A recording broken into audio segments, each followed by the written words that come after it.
أكبر. لا إله إلا الله والله أكبر. الله أكبر ولله الحمد. الله أكبر الله أكبر الله أكبر. لا إله إلا الله والله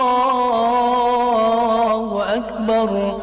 الله أكبر ولله الحمد. الله أكبر الله أكبر الله أكبر. لا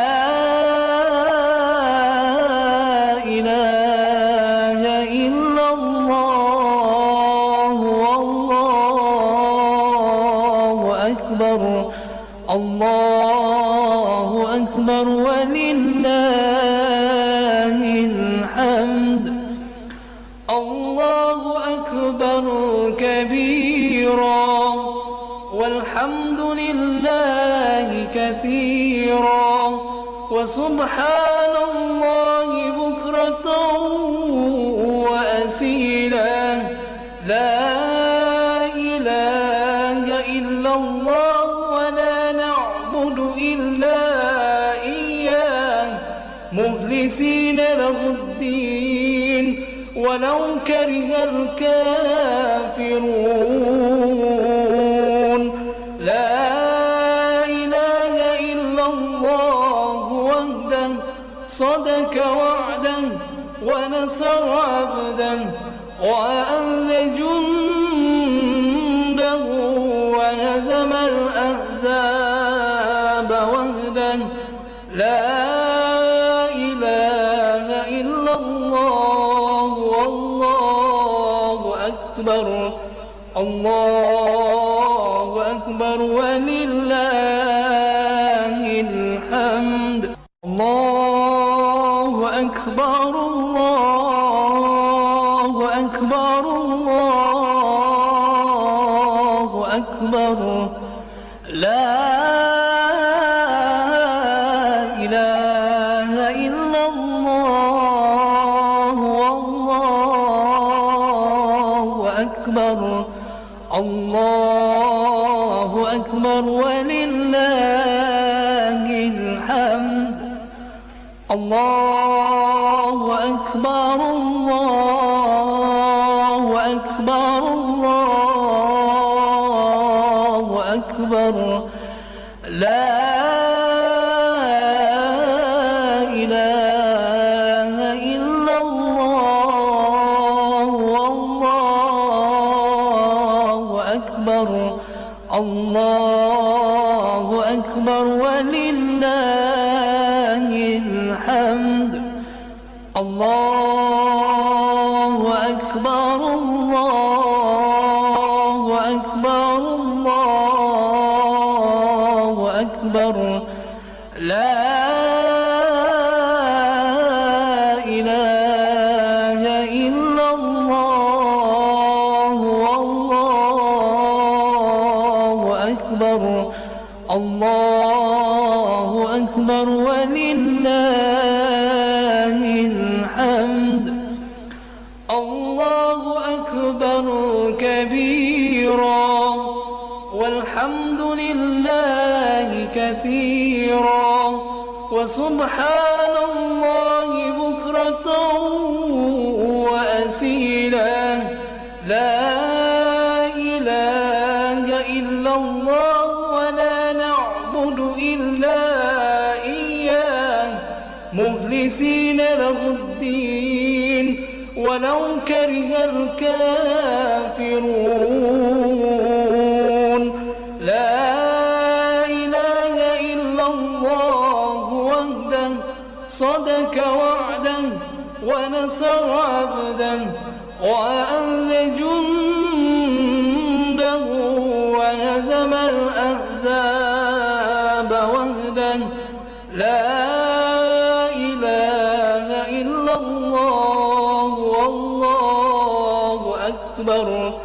الله أكبر ولله الحمد. الله أكبر الله أكبر الله أكبر لا إله إلا الله والله أكبر.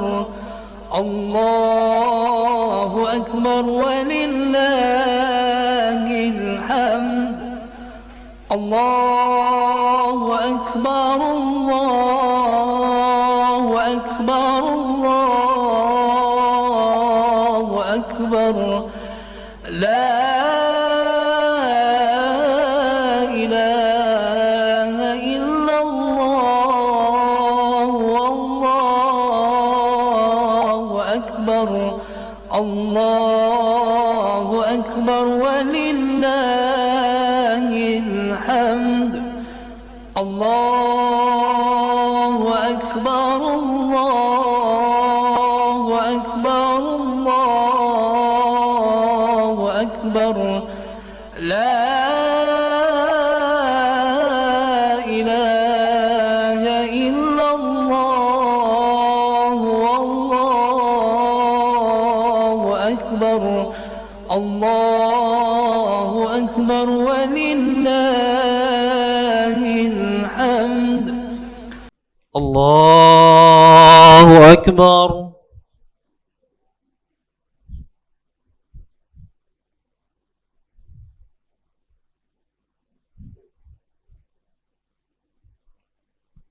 الله أكبر.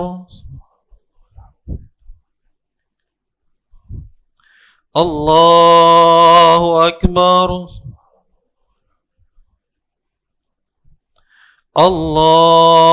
الله أكبر.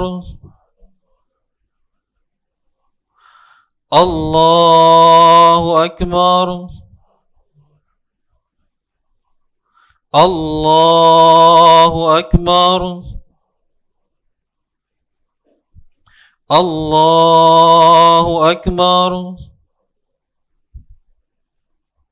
الله أكبر. بسم الله الرحمن الرحيم. الحمد لله رب العالمين الرحمن الرحيم مالك يوم الدين. إياك نعبد وإياك نستعين. اهدنا الصراط المستقيم صراط الذين أنعمت عليهم غير المغضوب عليهم ولا الضالين.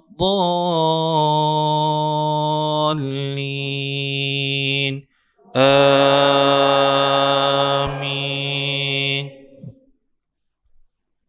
بسم الله الرحمن الرحيم.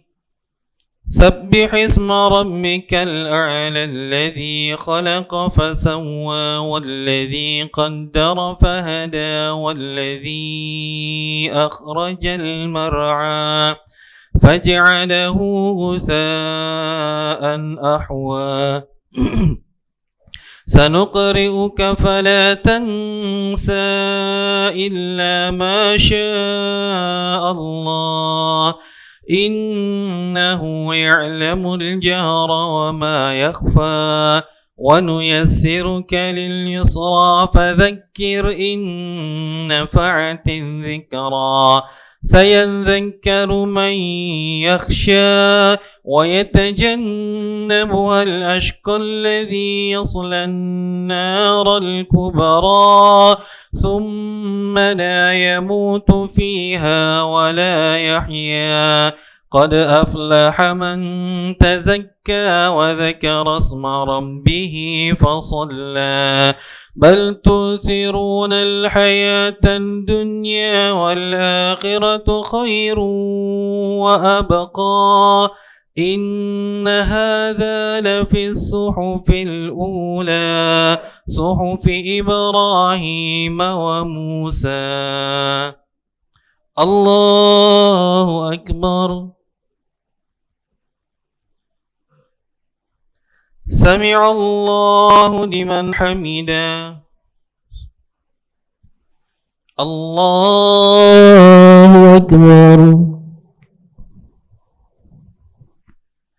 الله أكبر.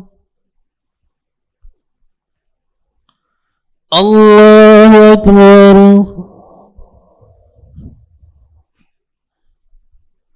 الله أكبر. الله أكبر. الله أكبر. الله أكبر. الله أكبر. الله أكبر. بسم الله الرحمن الرحيم. الحمد لله رب العالمين الرحمن الرحيم مالك يوم الدين إياك نعبد وإياك نستعين اهدنا الصراط المستقيم صراط الذين أنعمت عليهم غير المغضوب عليهم ولا الضالين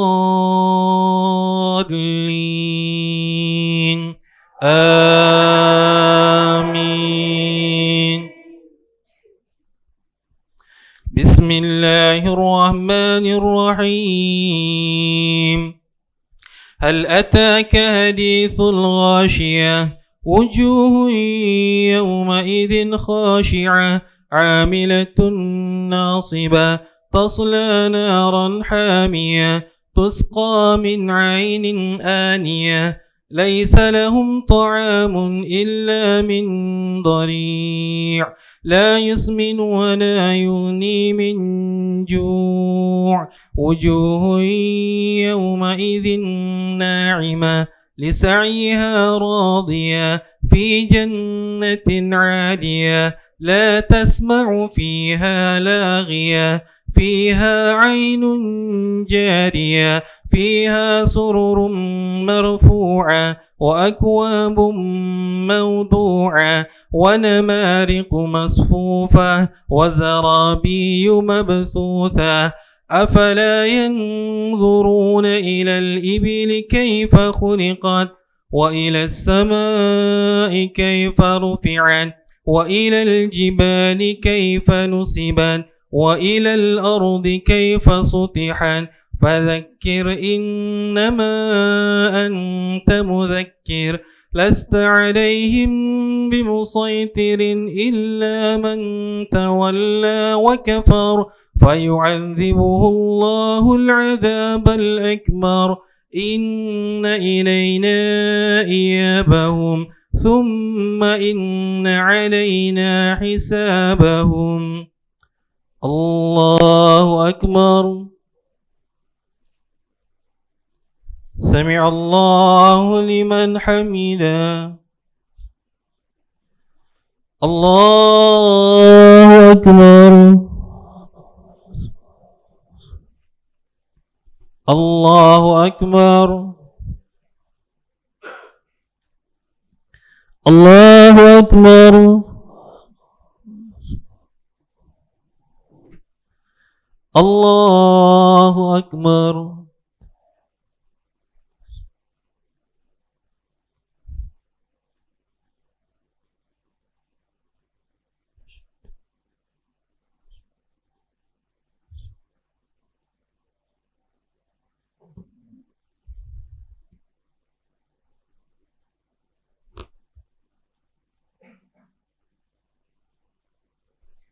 السلام عليكم ورحمة الله.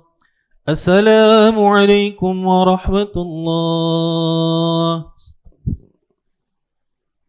صدق وعده ونصر عبده وأعز جنده وهزم الأحزاب وحده. لا إله إلا الله ولا نعبد إلا إياه مخلصين له الدين ولو كره المشركون ولو كره الكافرون ولو كره المنافقون. الحمد لله رب العالمين. الحمد لله الذي بنعمته تتم الصالحات وبعفوه تغفر الذنوب والسيئات وبكرمه تقبل العطايا والقربات وبلطفه تستر العيوب والزلات. الحمد لله الذي أمات وأحيا ومنع وأعطى وأرشد وهدى وأضحك وأبكى. وقل الحمد لله الذي لم يتخذ ولدا ولم يكن له شريك في الملك ولم يكن له ولي من الذل وكبره تكبيرا. فيا أيها المؤمنون والمؤمنات أوصيكم ونفسي بتقوى الله فقد فاز المتقون. واتقوا الله حق تقاته ولا تموتن إلا وأنتم مسلمون. واعلموا أن يومكم هذا يوم فضيل وعيد شريف جليل. قال الله تعالى في القرآن الكريم: أعوذ بالله من الشيطان الرجيم. بسم الله الرحمن الرحيم. إنا أعطيناك الكوثر فصل لربك وانحر إن شانئك هو الأبتر. صدق الله العظيم. الله أكبر الله أكبر الله أكبر ولله الحمد. Marilah kita senantiasa bersyukur dan mengucapkan puji syukur kehadirat Allah Subhanahu wa taala atas segala limpahan rahmat dan karunia-Nya. Kita masih diberi nikmat iman dan Islam. Kita masih diberi kesehatan dan kesempatan untuk melaksanakan berbagai macam ibadah kepada Allah Subhanahu wa taala, termasuk melaksanakan solat Idul Adha pada pagi hari ini. Kemudian salawat beriringkan salam kita haturkan ke pangkuan baginda Nabi besar Muhammad sallallahu alaihi wasallam. Allahumma salli wa sallim wa barik alaihi. Seorang manusia mulia dan nabi terakhir yang dipilih oleh Allah Subhanahu wa taala untuk menjadi teladan, untuk menjadi uswah bagi seluruh umat manusia sepanjang masa. Allahu akbar, Allahu akbar, Allahu akbar, walillahil hamd. Kaum muslimin jamaah Idul Adha rahimakumullah. Pada pagi hari ini, kaum muslimin yang menunaikan ibadah haji sebagai tamu Allah Subhanahu wa taala atau yang sering kita sebut dengan istilah duyufur rahman telah berkumpul melaksanakan wukuf di Arafah dan sedang berada di Mina untuk melaksanakan Jumratul Aqabah. Mereka dengan pakaian ihramnya berasal dari berbagai belahan dunia. Mereka datang dengan latar belakang bangsa yang berbeda, ras, warna kulit, budaya dan strata sosial yang berbeda-beda satu sama lainnya. Namun, mereka memiliki tujuan yang sama, yaitu memenuhi panggilan Allah Subhanahu wa taala untuk menjadi tamunya yang bertauhid, mengesahkan Allah Subhanahu wa taala semata. Bagi kaum muslimin yang belum memiliki kemampuan untuk menjadi tamu Allah Subhanahu wa taala, kita melaksanakan solat Idul Adha dan ibadah kurban sesuai dengan kemampuannya dimanapun kita berada. Ibadah kurban yang dilakukan oleh kaum muslimin sebagai salah satu upaya mendekatkan diri atau taqarrub kepada Allah Subhanahu wa taala. Deskripsi kehidupan kaum muslimin ini menggambarkan interaksi kuat antara orang yang menunaikan ibadah haji dengan saudara-saudaranya yang tidak pergi ke Baitullah. Oleh kerana itu, kita melaksanakan solat Idul Adha dan ibadah kurban pada hakikatnya sebagai bentuk kesadaran memenuhi perintah Allah Subhanahu wa taala dan mentaati apa-apa yang dicontohkan oleh Rasulullah sallallahu alaihi wasallam. Allahu akbar, Allahu akbar, Allahu akbar, walillahil hamd. Hadirin sidang salat Idul Adha rahimakumullah. Ibadah kurban merupakan salah satu ibadah penting dalam ajaran Islam. Ibadah ini memiliki pondasi kuat dan memiliki akar sejarah panjang dalam tradisi Rasul-Rasul terdahulu. Ajaran kurban dan praktiknya telah ditunjukkan secara sinergik oleh para nabi dan rasul hingga nabi terakhir Nabi Muhammad sallallahu alaihi wasallam. Adapun Nabi Ibrahim alaihissalam dikenal sebagai peletak batu pertama ibadah ini. Peristiwa penyembelihan yang dilakukan oleh Nabi Ibrahim alaihissalam terhadap putranya Nabi Ismail alaihissalam merupakan dasar bagi adanya ibadah kurban. Nabi Ibrahim alaihissalam dengan penuh iman dan keikhlasan bersedia untuk menyembelih anak kesayangannya Ismail hanya semata-mata untuk memenuhi perintah Allah Subhanahu wa taala. Peristiwa yang mengharukan ini dilukiskan dengan indah oleh Allah Subhanahu wa taala dalam Al-Quran, Quran surah As-Saffat ayat 102. Falamma balagha ma'u sa'ya qala ya bunayya inni ara fil manam anni adbahuk fanzur madza tara qala ya abati if'al ma tu'mar satajiduni insyaallah minas sabirin. Tatkala anak itu sampai pada umurnya dan sanggup berusaha bersama-sama Ibrahim berkata, wahai anakku, sesungguhnya aku melihat dalam mimpi bahwa aku menyembelihmu, maka pikirkanlah apa pendapatmu. Ismail alaihissalam menjawab, wahai bapakku, kerjakanlah apa yang diperintahkan oleh Allah Subhanahu wa taala kepadamu. Insyaallah kamu akan mendapatiku termasuk orang-orang yang sabar. Ini adalah ujian ketaatan Nabi Ibrahim alaihissalam kepada Allah Subhanahu wa taala. Di kemudian hari, pengorbanan ini menjadi anjuran bagi umat Islam untuk menyembelih hewan kurban setiap tanggal 10 Zulhijjah dan pada hari tasyrik, yaitu tanggal 11, 12 dan 13 Zulhijjah. Deskripsi historis ini menggambarkan bahwa keteguhan hati, keyakinan dan kebenaran perintah Allah Subhanahu wa taala, keikhlasan, ketaatan dan kesabaran adalah esensi yang melekat dari ibadah kurban. Nilai-nilai ini telah diimplementasikan dengan baik oleh Nabi Ibrahim dan Nabi Ismail alaihi wassalam. Hadirin salat Idul Adha rahimakumullah. Dalam peristiwa yang mengharukan itu, kesanggupan Nabi Ibrahim alaihissalam menyembelih anak kandungnya sendiri, Nabi Ismail alaihissalam, bukan semata-mata didorong oleh perasaan taat setia yang membabi buta atau taklid, tetapi meyakini bahwa perintah Allah Subhanahu wa taala itu wajib dan harus dipatuhi. Bahkan Allah Subhanahu wa taala memberi perintah seperti itu sebagai peringatan kepada umat yang akan datang, bahwa adakah mereka sanggup mengorbankan diri, mengorbankan keluarga dan harta benda yang disayangi demi menegakkan perintah Allah Subhanahu wa taala?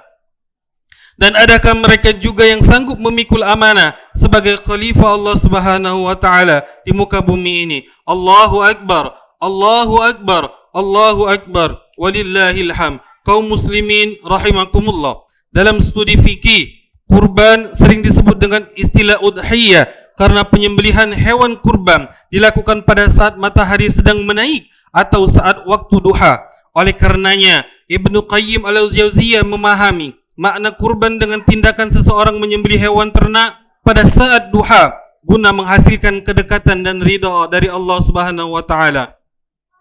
Binatang kurban yang disebut udhiyah atau nahr adalah simbolisasi tadhiyah, yakni pengorbanan. Baik udhiyah maupun tadhiyah posisinya sama sebagai ibadah untuk mendekatkan diri kepada Allah Subhanahu wa taala, taqarruban wa qurbanan.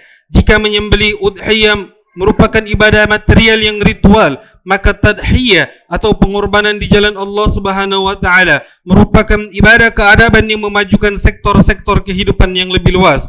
Dalam ibadah kurban, nilai yang paling esensial adalah sikap batin berupa keikhlasan, ketaatan dan kejujuran. Tindakan lahiriah tetap penting kalau memang muncul dari niat yang tulus. Allahu akbar, Allahu akbar, Allahu akbar, walillahil hamd. Sering kita digoda syaitan agar tidak melaksanakan ibadah kurban karena khawatir tidak ikhlas. Imam Al-Ghazali dalam bukunya Ihya Ulumuddin menuliskan bahwa syaitan selalu membisikkan kepada kita, buat apa engkau beribadah kalau tidak ikhlas? Lebih baik sekalian tidak beribadah, kata syaitan.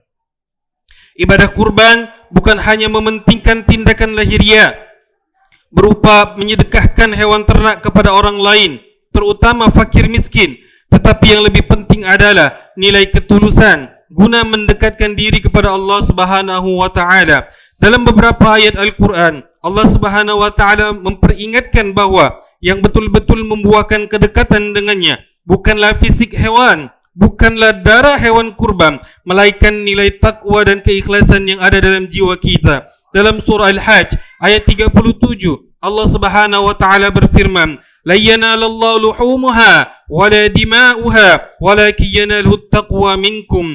Tidak akan sampai kepada Allah Subhanahu wa taala daging hewan itu, tidak akan sampai kepada Allah Subhanahu wa taala darah-darahnya, tetapi akan sampai kepadanya adalah takwa dari kamu. Hadirin jemaah salat Idul Adha rahimakumullah. Penegasan Allah Subhanahu wa taala ini mengindikasikan dua hal. Yang pertama, penyembelihan hewan ternak sebagai kurban merupakan bentuk simbolik dari tradisi Nabi Ibrahim alaihissalam dan merupakan syiar dari ajaran agama Islam. Yang kedua, Allah Subhanahu wa taala hanya menginginkan nilai ketakwaan dari orang yang menyembelih hewan kurban sebagai ibadah kurban. Indikasi ini sejalan dengan peringatan Rasulullah sallallahu alaihi wasallam. Sesungguhnya Allah Subhanahu wa taala tidak melihat bentuk luarmu. Sesungguhnya Allah Subhanahu wa taala tidak melihat harta bendamu, tetapi Dia melihat hatimu dan perbuatanmu. Hadis riwayat Bukhari dan Muslim. Allahu akbar, Allahu akbar, Allahu akbar, walillahil hamd. Usaha mendekatkan diri kepada Tuhan, terutama melalui kurban, kita lakukan secara terus-menerus. Karena itulah agama Islam disebut sebagai jalan, syariah, tariqah dan sirat menuju dan mendekatkan diri kepada Allah Subhanahu wa taala. Melakukan kurban bersifat dinamis dan tidak pernah berhenti, menempuh jalan yang hanya berujung kepada ridha Allah Subhanahu wa taala. Dengan demikian, wujud yang paling penting dari kurban adalah seluruh perbuatan baik. Sehubungan dengan perintah untuk berkurban di atas, maka Rasulullah sallallahu alaihi wasallam setiap tahun selalu menyembelih hewan kurban dan tidak pernah meninggalkannya.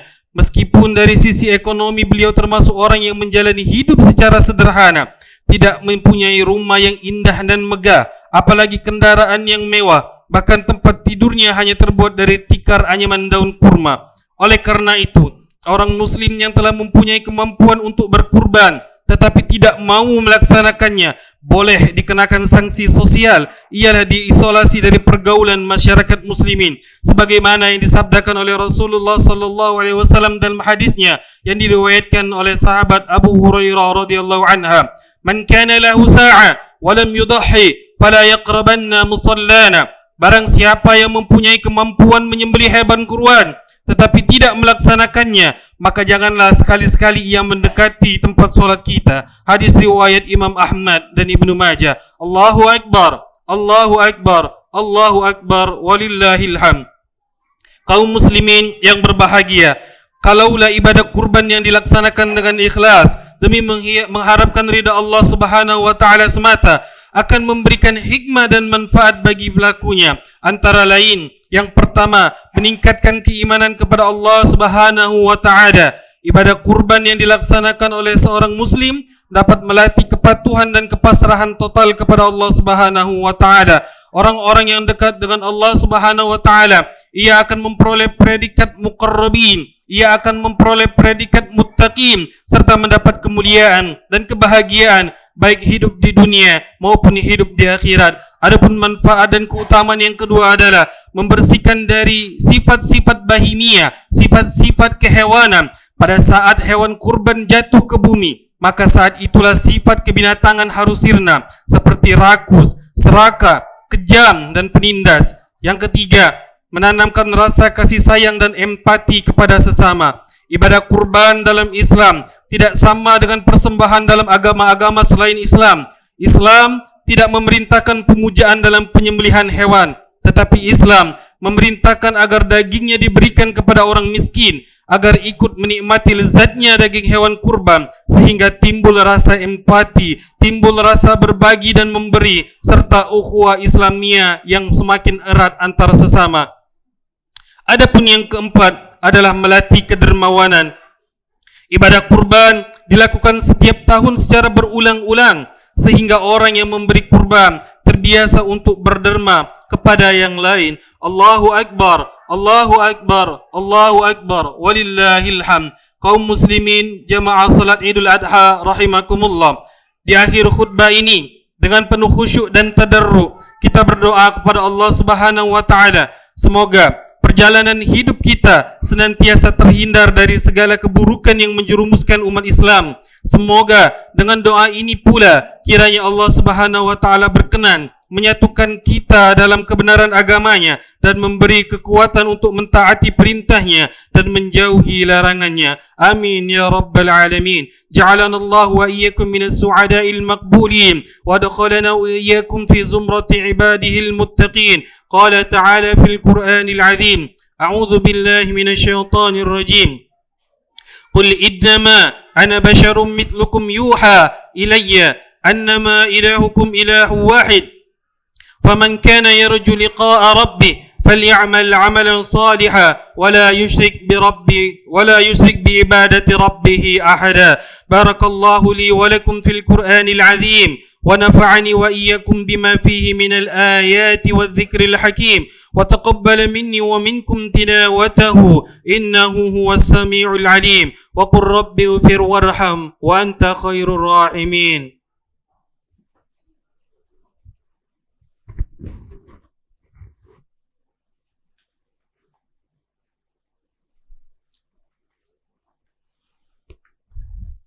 الله أكبر الله أكبر الله أكبر الله أكبر الله أكبر الله أكبر الله أكبر الله أكبر الله أكبر الله أكبر كبيرا والحمد لله كثيرا وسبحان الله بكرة وأصيلا. لا إله إلا الله وحده صدق وعده ونصر عبده وأعز جنده وحزم الأحزاب وحده. لا إله إلا الله ولا نعبد إلا إياه مخلصين له الدين ولو كره الكافرون ولو كره المشركون ولو كره المنافقون. الحمد لله وكفى والصلاة والسلام على رسول الله محمد ابن عبد الله وعلى آله وصحبه ومن اتبعه إلى سبيل الهدى. اللهم صل وسلم على هذا النبي الكريم أدى الأمانة وبلغ الرسالة ونصح للأمة الذي تركها على محجة البيضاء ليلها كنهارها لا يزيغ عنها إلا حالك.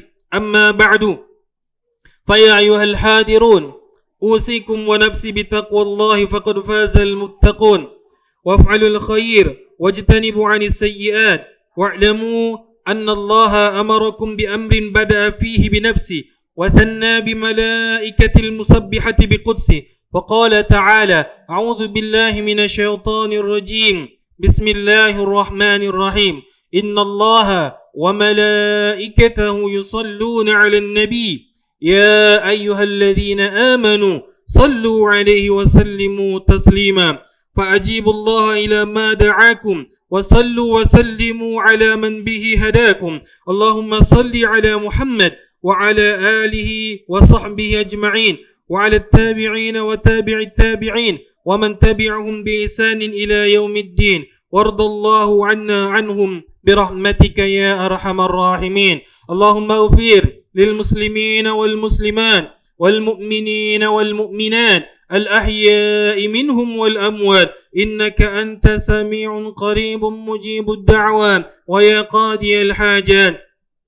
اللهم انصر أمة محمد اللهم أصل أمة محمد اللهم انصر أمة محمد اللهم انصر من نصر الدين واخذل من خذل الدين واجعل بلدتنا إندونيسيا هذه بلدة تجري فيها أحكامك وسنة رسولك يا حي يا قيوم يا إلهنا وإله كل شيء. هذا حالنا يا الله لا يخفى عليك.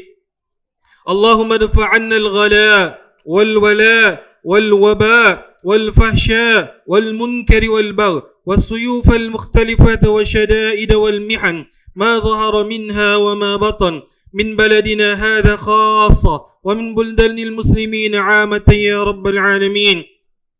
اللهم أعز الإسلام والمسلمين واهلك الكفرة والمبتدعة والرافدة والمشركين ودمر أعداء الدين واجعل اللهم ولايتنا في من خافك واتقاك ربنا اغفر لنا ولإخواننا الذين سبقونا بالإيمان ولا تجعل في قلوبنا غلا للذين آمنوا ربنا إنك رؤوف رحيم ربنا آتنا في الدنيا حسنة وفي الآخرة حسنة وقنا عذاب النار عباد الله إن الله يأمرنا بالعدل والإحسان وإيتاء ذي القربى وينهى عن الفحشاء والمنكر والبغي يعظكم لعلكم تذكرون فاذكروا الله العظيم يذكركم واشكروه على نعمه يزدكم ولذكر الله أكبر والله يعلم ما تصنعون والسلام عليكم ورحمة الله وبركاته